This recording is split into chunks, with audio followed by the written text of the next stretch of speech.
ഒരു പെൺകുട്ടിയുടെ വീഡിയോ സമൂഹമാധ്യമങ്ങളിൽ വലിയ രീതിയിൽ വൈറലായി മാറി. അതിനെ തുടർന്ന് വലിയ രീതിയിലുള്ള ചർച്ചകളുമുണ്ടായി. ബസ്സിൽ സഞ്ചരിക്കുന്ന ഒരു പെൺകുട്ടി തനിക്കുണ്ടായ ദുരനുഭവം എന്ന പേരിലാണ് ആ വീഡിയോ സമൂഹമാധ്യമങ്ങളിലൂടെ പ്രചരിപ്പിച്ചത്. ആ വീഡിയോ ഒന്ന് കാണാം, അതിന് ശേഷം ചില കാര്യങ്ങൾ പറഞ്ഞു വയ്ക്കാം.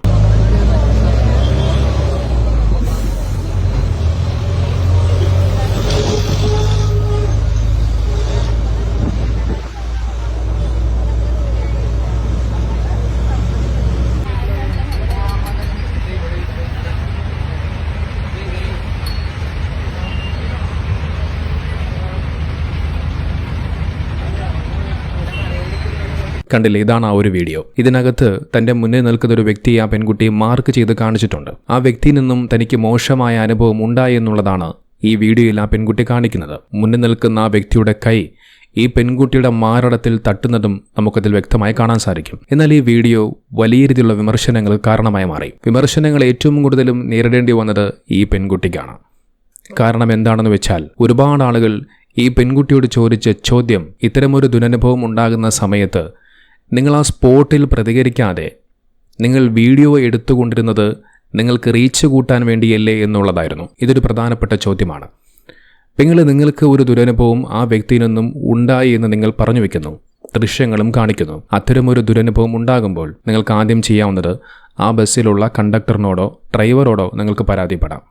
ഇനി അതുമല്ല എന്നുണ്ടെങ്കിൽ നിങ്ങൾക്ക് പോലീസ് സ്റ്റേഷനിൽ പരാതി കൊടുക്കാം. ഈ കാലഘട്ടത്തിൽ ഒരു പെൺകുട്ടി ഒരു പരാതി കൊടുത്തു കഴിഞ്ഞാൽ ആ പോലീസ് സ്റ്റേഷനിലെ പോലീസുകാർ വളരെയധികം ഗൗരവത്തോടുകൂടി എടുക്കുമെന്നുള്ള കാര്യത്തിൽ ഒരു സംശയം വേണ്ട. ഇനി അതിനോട് നിങ്ങൾക്ക് താല്പര്യമില്ല എന്നുണ്ടെങ്കിൽ, അതിനും സാധിച്ചില്ല എന്നുണ്ടെങ്കിൽ, ആ സ്പോട്ടിൽ വെച്ചുകൊണ്ട് ആ വ്യക്തിയോട് നിങ്ങൾക്ക് പ്രതികരിക്കാം. എന്നാൽ ഇതൊന്നും ചെയ്യാതെ അയാളുടെ വീഡിയോ ദൃശ്യം സമൂഹമാധ്യമങ്ങളിലൂടെ പ്രചരിപ്പിച്ചതുകൊണ്ട് നിങ്ങൾക്ക് എന്ത് നേട്ടമാണ് ഉണ്ടാകാൻ പോകുന്നത്? അയാളെ സമൂഹത്തിന് മുന്നിൽ അവഹേളിക്കുക എന്നുള്ളതാണ് ഉദ്ദേശം എന്നുണ്ടെങ്കിൽ ആ കാര്യം ഒരുപക്ഷെ ഈ ഒരു വീഡിയോയിലൂടെ നിങ്ങൾക്ക് നടപ്പിലാക്കാൻ സാധിച്ചെന്ന് വരാം. അല്ലാതെ അതിനപ്പുറം ഒന്നും സംഭവിക്കില്ല. ഈ വീഡിയോയിൽ കാണുന്ന വ്യക്തി അയാളൊരു ഞരമ്പ് രോഗിയാണ് എന്നുണ്ടെങ്കിൽ, അയാളൊരു മോശക്കാരനായ ഒരു വ്യക്തിയാണ് എന്നുണ്ടെങ്കിൽ, സ്പോട്ടിൽ അയാളോട് പ്രതികരിച്ചുവെങ്കിൽ, പോലീസിൽ പരാതി കൊടുത്തിരുന്നുവെങ്കിൽ ഒരുപക്ഷെ ഇങ്ങനൊരു പ്രവർത്തനം അയാളിന് മേലാൽ ചെയ്യുകയുമില്ല. എന്നാൽ ഇത്തരം പ്രതികരണങ്ങളൊന്നുമില്ലാതെ ഇത്തരം വീഡിയോകൾ സമൂഹമാധ്യമങ്ങളിലൂടെ പ്രചരിപ്പിക്കുമ്പോൾ സ്വാഭാവികമായും ആളുകൾ ചോദിക്കുന്നൊരു ചോദ്യം, നിങ്ങൾ റീച്ചിന് വേണ്ടിയിട്ടാണ് ഇത്തരം കോപ്രായങ്ങൾ ചെയ്തു കൂട്ടുന്നത് എന്നുള്ളതാണ്.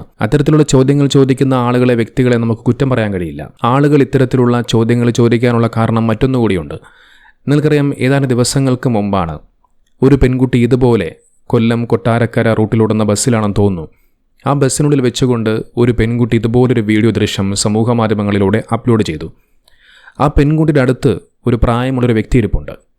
ആ വ്യക്തിയുടെ മുഖം ബ്ലർ ചെയ്തിരിക്കുന്നു. വ്യക്തിയുടെ മുഖം വ്യക്തമായി കാണാനും സാധിക്കില്ല. ആ പെൺകുട്ടിക്ക് ആ വ്യക്തിയിൽ നിന്നും മോശമായ അനുഭവം ഉണ്ടായി എന്നുള്ളതാണ് ആ പെൺകുട്ടി പറഞ്ഞു വെക്കുന്നത്.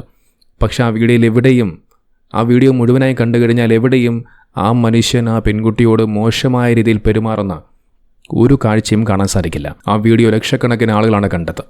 5 മില്യൺ അഥവാ 50 ലക്ഷത്തിലധികം ആളുകൾ ആ വീഡിയോ കണ്ടു. ആ പെൺകുട്ടിക്കെതിരെ അന്ന് ഒരുപാട് ആളുകൾ രംഗത്ത് വന്നു. ഏറ്റവും കൂടുതലും വിമർശിച്ചത് ആ പെൺകുട്ടിയാണ്. ഇന്ന് ഈ സഹോദരിയോട് ചോദിച്ച അതേ ചോദ്യം ആ പെൺകുട്ടിയോടും ചോദിച്ചു. നിങ്ങൾ എന്തുകൊണ്ടാണ് പ്രതികരിക്കാത്തത്? നിങ്ങൾക്ക് അത്തരത്തിൽ ഒരു ദുരനുഭവം ഉണ്ടായിട്ടുണ്ട് എങ്കിൽ നിങ്ങൾ എന്തുകൊണ്ട് ആ സ്പോട്ടിൽ പ്രതികരിച്ചില്ല? ഇതിലൂടെ നിങ്ങൾ ഉദ്ദേശിക്കുന്നത് നിങ്ങളുടെ വീഡിയോയ്ക്ക് റീച്ച് കൂട്ടുക എന്നല്ലേ എന്നുള്ള ചോദ്യമായിരുന്നു. നോക്കി, ഈ ഒരു സംഭവം വിവാദമായതോടുകൂടി, ചർച്ചയായതോടുകൂടി ഈ പെൺകുട്ടി വീഡിയോ സമൂഹമാധ്യമങ്ങളിൽ നിന്നും ഡിലീറ്റ് ചെയ്തു. അതിനുശേഷം രണ്ടാമതൊരു വീഡിയോ, ചെറിയൊരു ക്ലിപ്പ്, ഈ വീഡിയോയുടെ ചെറിയൊരു ഭാഗം കട്ട് ചെയ്തുകൊണ്ട് സമൂഹമാധ്യമങ്ങളിലൂടെ മറ്റൊരു വീഡിയോ പോസ്റ്റ് ചെയ്തു.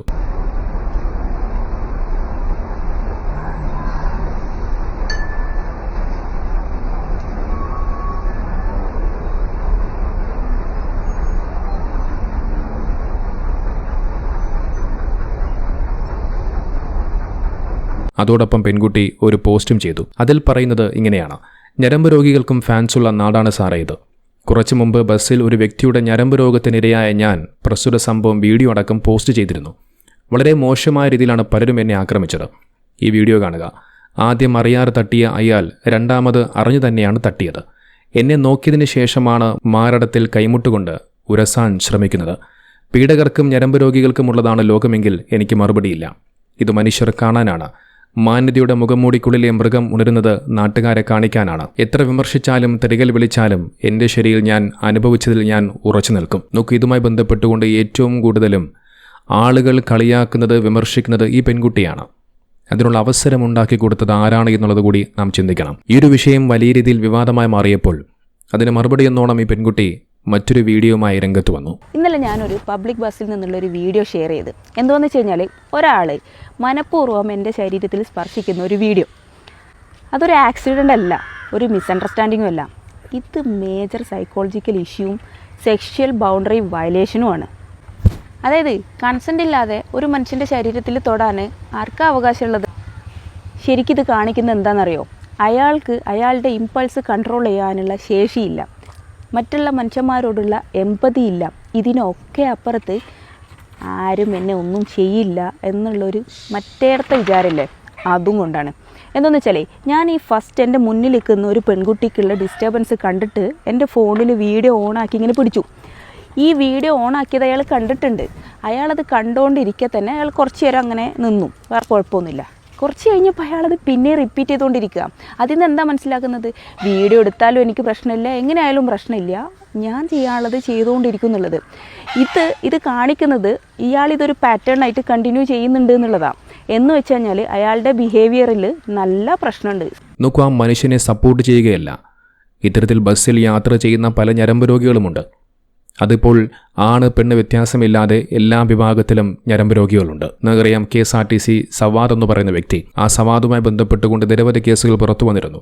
ബസ്സിൽ ഇത്തരത്തിൽ മറ്റു സ്ത്രീകളോട് മോശമായി പെരുമാറി എന്നുള്ളതിൻ്റെ അടിസ്ഥാനത്തിൽ പല കേസുകൾ ഈ വ്യക്തിയുമായി ബന്ധപ്പെട്ടുകൊണ്ട് പുറത്തു വരികയും ചെയ്തു. എന്നാൽ നേരെ മറിച്ച് മാന്യമായിട്ട് യാത്ര ചെയ്യുന്ന വ്യക്തികളുമുണ്ട്. എന്നാൽ ഇത്തരം കാഴ്ചകളും ദൃശ്യങ്ങളും ഒക്കെ പുറത്തു വരുന്ന സാഹചര്യത്തിൽ മാന്യന്മാരായിട്ടുള്ള വ്യക്തികൾക്ക് പോലും ബസ്സിൽ യാത്ര ചെയ്യാൻ പേടി വരുന്നൊരു സാഹചര്യത്തിലേക്ക് കടന്നു പോവുകയാണ്. പൊതുവേ ഒരു ബസ്സിനുള്ളിൽ പെണ്ണുങ്ങൾക്കാണ് ഏറ്റവും കൂടുതൽ മുൻഗണന നൽകാറുള്ളത്. അതിപ്പോൾ ബസ്സിൽ നിന്ന് മാത്രമല്ല, മറ്റേതു സാഹചര്യങ്ങളിലായിരുന്നാലും അങ്ങനെ തന്നെയാണ്. ഇനി ഏതെങ്കിലും ഒരു സ്ത്രീ നിൽക്കുന്നൊരവസ്ഥ ഉണ്ടായിക്കഴിഞ്ഞാൽ പുരുഷന്മാർ എണീറ്റ് ആ സ്ത്രീക്കിരിക്കാനുള്ള സൗകര്യം ഏർപ്പെടുത്തി കൊടുക്കാറുണ്ട്. അത്തരമൊരു സാഹചര്യമാണ് പലപ്പോഴും നമ്മുടെ നാട്ടിലെ ബസ്സിലുള്ളത്. നിങ്ങളൊന്ന് ആലോചിച്ച് നോക്കൂ.